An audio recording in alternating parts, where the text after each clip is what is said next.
आपका मेरे चैनल पर स्वागत है। शूर्पणखा का पति कौन था? आइए मेरे चैनल पर जानते हैं। रावण ने क्यों की अपनी बहन की उसकी हत्या। जानिए रामायण के अनकहा सच।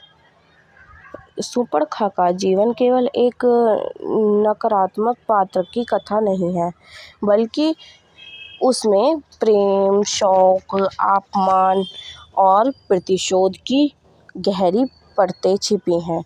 उसके पति की रावण द्वारा की गई हत्या ने न केवल शूर्पणखा के जीवन को बदल दिया, बल्कि इतिहास बदल देने वाली घटनाओं को जन्म दिया।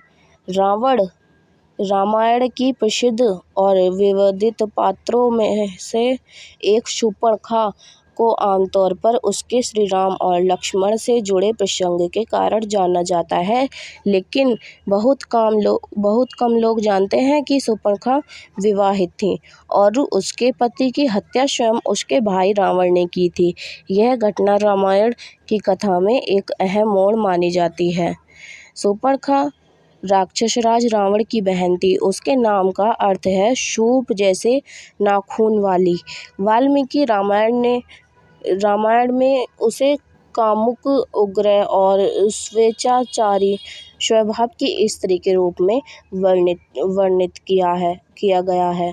अलग अलग भाषाओं और संस्कृतियों में उसका नाम अलग रूपों में मिलता है।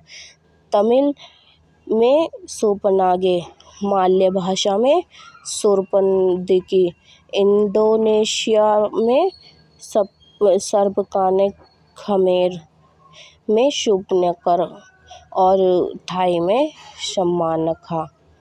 शूर्पणखा ने काल्य के दानव वंश के राजकुमार विद्युताजिह्व से गुप्त विवाह किया था। विद्युताजिह्व एक शक्तिशाली दानव था जो मायावी विद्या और युद्ध कौशल से निपुण माना जाता था।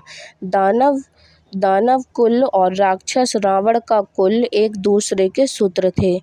ऐसे में शूर्पणखा का दानव राजकुमार से विवाह करना रावण को स्वीकार नहीं था। जब रावण को शूर्पणखा के इस गुप्त विवाह का पता चला तो वह अत्यंत क्रोधित हो गया। उसने इसे न केवल पारिवारिक अपमान माना, बल्कि अपने कुल के विरुद्ध षड्यंत्र भी समझा। क्रोधित रावण ने विद्युताजिह्व के विरुद्ध युद्ध छेड़ दिया और उसे मार डालने की इच्छा रखी। कुछ कथाओं में यह भी कहा गया है कि रावण शूर्पणखा को भी मार डालना चाहता था, लेकिन उसकी पत्नी मंदोदरी ने का अनुरोध और भाइयों कुंभकर्ण व विभीषण के हस्तक्षेप से शूर्पणखा का जीवन बच गया। पति की मृत्यु के बाद शूर्पणखा का जीवन पूरी तरह बदल गया।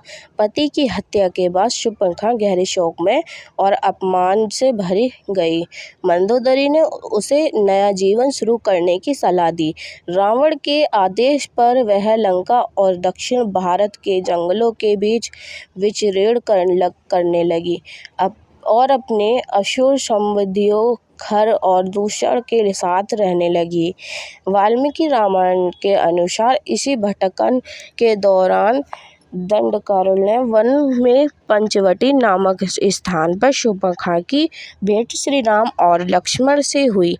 उनसे दोनों से विवाह का प्रस्ताव रखा, जिसे अस्वीकार कर दिया गया। क्रोध और अपमान में आकर उसने माता सीता पर आक्रमण करने का प्रयास किया, जिसके परिणाम स्वरूप लक्ष्मण ने उसकी नाक और कान काट दिए। अपमान और क्रोध से भरी शूर्पणखा लंका पहुंची और रावण को पूरी घटना बताई। रावण ने इस अपमान का बदला लेने की प्रतिज्ञा की। यही प्रतिज्ञा सीता हरण, राम रावण युद्ध और अंत में रावण वध का कारण बना। इस प्रकार कहा जाता है कि विद्युताजिह्व की हत्या रावण के सबसे बड़े युद्ध की पहली चरंगा थी। जी धन्यवाद आपका मेरे चैनल पर। आप हमारी